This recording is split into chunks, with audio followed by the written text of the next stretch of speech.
मेरा नाम मीरा है। ये नाम मेरी दादी ने रखा था और उनका अपना भी यही नाम था। वो भी बहुत ज्यादा खूबसूरत थी और मैं भी, लेकिन हम लोग बहुत ज्यादा गरीब थे। हमारे घर में खाने के भी मसले थे। घर में कोई मर्द भी नहीं था। एक पापा ही थे जो अब इस दुनिया में नहीं रहे। मैं और मेरी मम्मी ही एक दूसरे का सहारा थे। मैं कद में थोड़ी सी छोटी थी, लेकिन उम्र में 17 साल की थी, पर लगती नहीं थी। मैं अपनी जवानी की तरफ जा रही थी।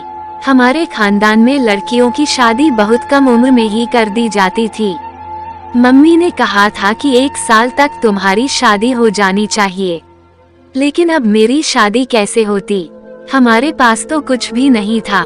मेरी मम्मी के हाथ में एक हुनर था।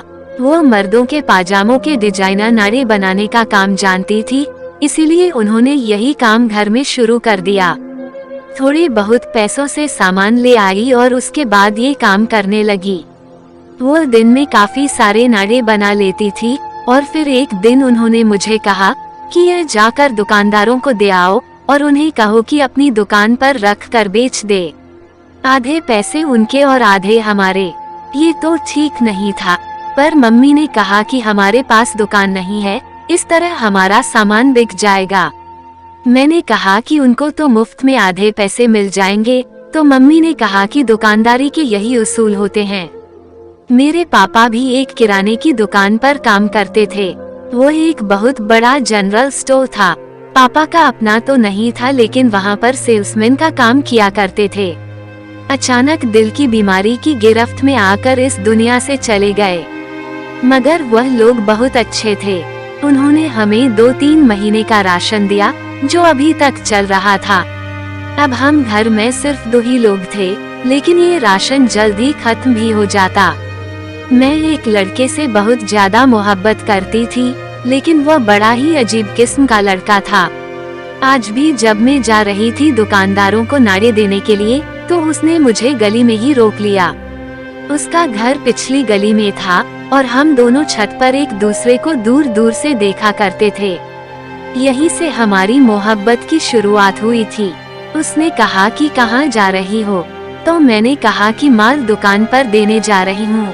उसका नाम कैलाश था। उसने कहा कि तुम्हारी उम्र है कोई घर से बाहर निकलने की, तो मैंने कहा कि मम्मी तो नहीं जा सकती, सारा दिन काम करती है और मैं चली जाऊंगी तो क्या हो जाएगा। पापा तो है नहीं, अब हमको ही काम करना होगा। लेकिन कैलाश का कहना था कि तुम घर से बाहर ना जाया करो, अच्छा नहीं लगता मुझे। मैंने कहा कि घर से बाहर ना निकले तो फिर खाएंगे कहाँ से? अगर तुम्हें इतना ही गुस्सा आता है और बहुत ही ज्यादा गैरत आती है, तो फिर तुम कुछ करते क्यों नहीं हो? तुम अपने घर वालों को कहो कि मेरे घर रिश्ता भेजें। मम्मी कह रही थी कि मेरी उम्र शादी की हो गई है, लेकिन कैलाश का कहना था कि मेरी तो अपनी कोई नौकरी नहीं है, मैं कैसे तुम्हारे साथ शादी कर सकता हूँ? फिर मैंने कहा तो फिर मेरे मामले में ना बोलो, जब तक मैं अपने घर में हूँ मेरे ऊपर सिर्फ मेरी मम्मी का ही हुक्म चलेगा। अगर तुम्हें मुझ पर हुक्म चलाना है तो फिर मुझसे विवाह कर लो, उसके बाद मैं तुम्हारी हर बात मानूंगी। मुझे उसकी बिना वजह की रोक टोक अच्छी नहीं लगती थी, जबकि उसकी अपनी बहन तो पूरे मोहल्ले में मशहूर थी। दुकानदार मुझे गुड़िया कहकर पुकारते थे कि गुड़िया सामान लेकर आई है। मैं बहुत खुश होती थी कि सारे इज्जत और प्यार से बात करते हैं। एक ही बाजार था लंबा सा, ऊपर से उसको छत भी लगी हुई थी। पुराना जमाने का बना हुआ बाजार था, छोटी छोटी दुकानें थी। उस बाजार को महिलाओं का बाजार कहते थे। यहाँ पर मोटरसाइकिल भी नहीं आ सकती थी। पतली सी गली थी। जब मैं वहाँ जाती तो जो भी मुझे देखता तो वह बस देखता ही रह जाता था। पता नहीं उस टाइम के मेरे जज्बात थे या जवानी का असर था कि मुझे अच्छा लगता था कि लोग मुझे देख रहे हैं कि मैं खूबसूरत हूँ और सब मुझे देखकर मेरी तारीफें करते थे। कोई मुझे दूर से इशारा करता कि तुम्हें नजर ना लगे, तो कोई मेरे पास से गुजरते हुए कहता कि बड़ी खूबसूरत लग रही है ये लड़की। मुझे इस तरह की बातें अच्छी लगती थी। जब इंसान जवान हो रहा होता है तो उसमें इस तरह के जज्बात होना नॉर्मल होते हैं। मेरे साथ भी यह सब कुछ नॉर्मल था।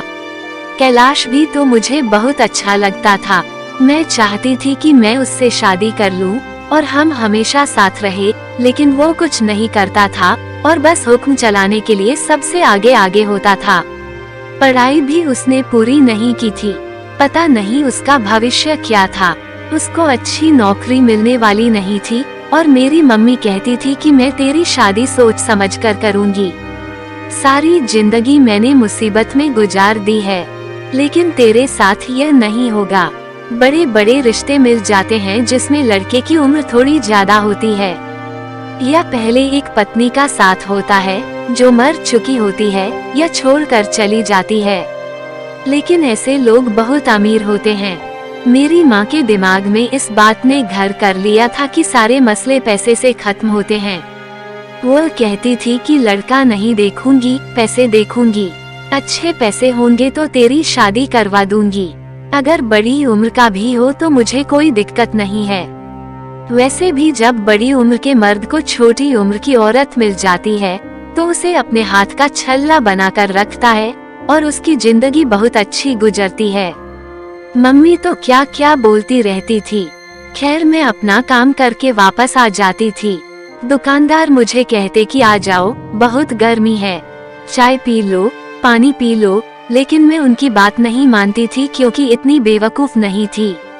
मुझे पता था कि मुझे अपनी हद में रहना है और उनकी हद कहाँ तक है ये भी मुझे मालूम था। एक दुकानदार तो बहुत अच्छा था। उसके पास जितने भी नारे बिकते तो वो उनका प्रॉफिट नहीं रखता था। वो कहता था कि यह सारे के सारे पैसे ले जाओ, आपकी मेहनत है। वैसे भी इतने ज्यादा पैसे नहीं बनते, इसमें से मैं आधे ले लूं तो आप गुजारा कैसे करोगी। वो दुकानदार मुझे सबसे अच्छा लगता था। अब मैंने सारा माल उसी को देना शुरू कर दिया। उसका नाम राजेश था। जब मम्मी को बताया कि उसने अपना प्रॉफिट भी नहीं रखा तो मम्मी हैरान हुई कि आजकल तो जमाना बड़ा खराब है। फिर यह कौन सा अच्छा इंसान है जिसने हमें सारे के सारे पैसे दे दिए। लेकिन फिर भगवान जी का धन्यवाद किया क्योंकि उसी दिन हम लोगों को किराया भी देना था और किराए के पैसे पूरे हो गए थे। हमारा घर ऐसा था कि बस उसको घर कहते थे, वरना उसमें घर जैसी कोई बात नहीं थी। एक दिन मेरी कैलाश से लड़ाई हो गई। उसने कहा कि तुम्हारी माँ को शर्म करनी चाहिए। एक तो तुम इतनी खूबसूरत हो, जवान हो और वो तुम्हें बाहर भेज देती है। मैंने कहा कि हमारी मजबूरी है, जब तुम कुछ कर नहीं सकते तो बात भी ना किया करो। उसने कहा कि तुमसे बहुत प्यार करता हूँ, तुम्हारे बगैर रह नहीं सकता। मैंने कहा कि खाली प्यार से किसी का घर नहीं चलता। अगर इतना ही प्यार करते हो तो अपने घर वालों को मेरे घर भेजो, ठीक है? तुम्हारे पास कुछ नहीं है, मैं फिर भी तुमसे शादी कर लूंगी, लेकिन कम से कम तुम बात तो करो। लेकिन उसका यही मसला था कि वो बात भी नहीं करता था। सबसे इतना ज्यादा डरता था। पता नहीं वह क्यों डरता था, या फिर शायद उसने बात की थी और इनकार हो गया था, इसलिए मुझे वह ये बात बता नहीं रहा था। मेरी जिंदगी में और भी बहुत परेशानियां थी। एक दिन मम्मी ने ढेर सारे नारे बनाए क्योंकि हमारे घर का राशन खत्म हो चुका था। मम्मी सुबह 4 बजे सोई, उसके बाद 9 बजे के करीब मुझे कहा कि दोपहर को ये सारे नारे दुकानदार को देकर आना। मैंने कहा कि इतने सारे बना दिए आपने मम्मी, आप आराम भी किया करें। उन्होंने कहा कि बस काम तो करना ही पड़ता है, क्या करें। उसी दिन मुझे कैलाश ने कहा कि 1 हफ्ते बाद मैं तुम्हें बहुत अच्छी खुशखबरी सुनाऊंगा, तुम भी हैरान रह जाओगी।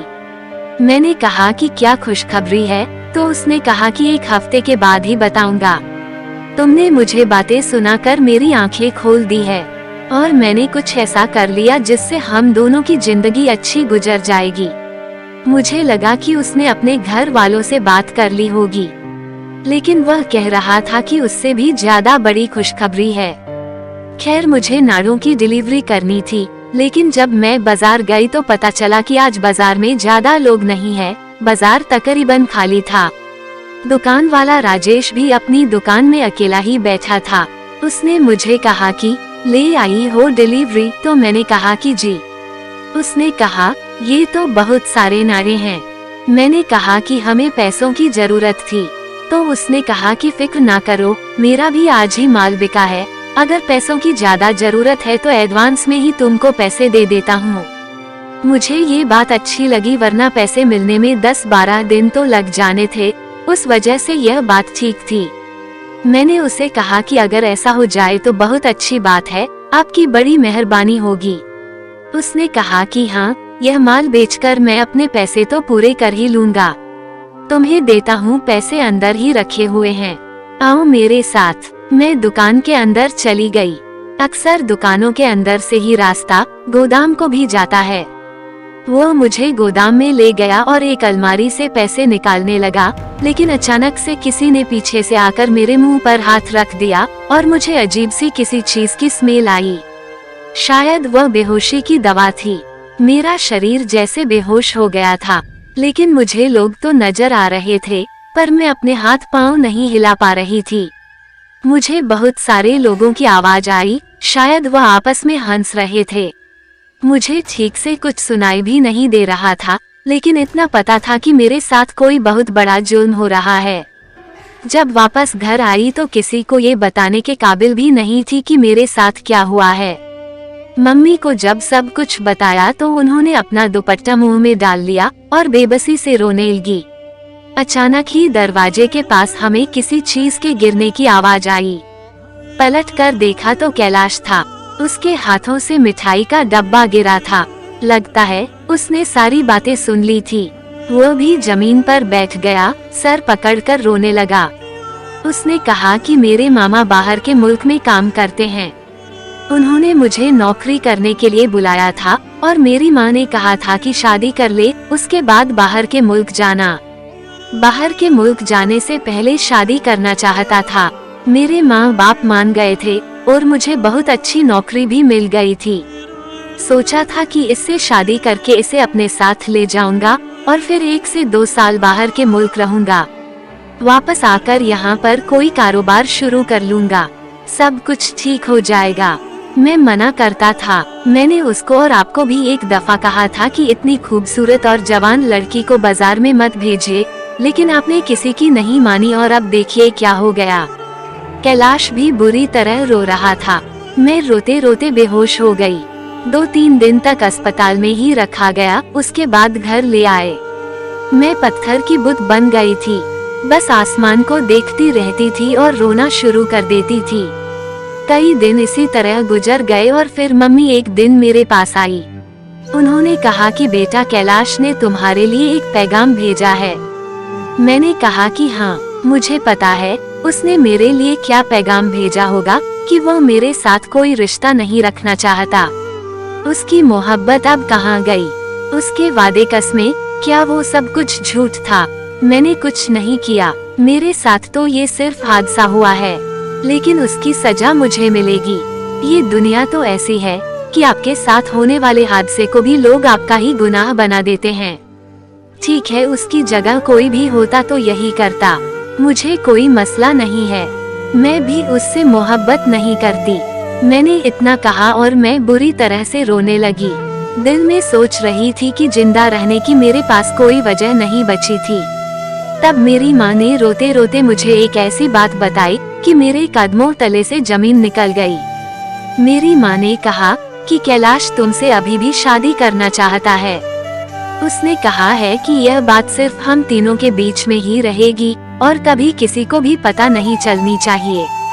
मैं हैरान रह गई और मुझे वह बात याद आई जो मैंने कैलाश को कही थी, जब मैंने उससे कहा था कि इतने गैरतमंद हो तो मुझसे शादी कर लो। वह वाकई गैरतमंद था। अगर वह गैरतमंद नहीं होता तो मुझे अपनाने की बात नहीं करता। शायद जमाना उसे बेगैरत कहेगा कि उसने ऐसी लड़की के साथ शादी कर ली जिसकी इज्जत पर दाग लग चुका था, लेकिन असल में वह मर्द ही गैरतमंद होता है जो औरत की हिफाजत करता है और उसको पनाह देता है। जब कैलाश वहां आया तो उसकी आंखों में भी आंसू थे। मैं तो उसे कभी इतना बहादुर समझती ही नहीं थी। मुझे लगता था कि वह मेरी खूबसूरती का दीवाना है, लेकिन कभी भी मुझसे शादी नहीं करेगा। लेकिन उसने तो आज मुझे मेरे इतने बड़े दाग के साथ एक्सेप्ट कर लिया। उसने कहा कि अगर तुम मुझे इस दाग के साथ स्वीकार नहीं तो फिर मोहब्बत कैसी। लेकिन मेरे लिए फिर भी यह सब कुछ आसान नहीं था। बार बार मेरे जज्बात मुझ पर हावी होते जाते हैं। मुझे वह दिन आज भी याद आ जाता है। हम लोग गरीब थे, उनके खिलाफ कुछ कर नहीं सकते थे। अगर ज्यादा बात होती तो फिर यह बात भी बाहर निकल आती। कैलाश ने मुझसे शादी कर ली और कुछ वर्षों के लिए बाहर के मुल्क चला गया। उसके बगैर मेरा दिल नहीं लगता था, लेकिन मेरी सास अच्छी थी।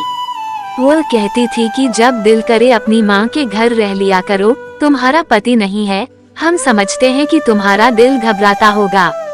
कभी कभी मेरी तबीयत खराब हो जाती तो कहती कि पति की याद आ रही है।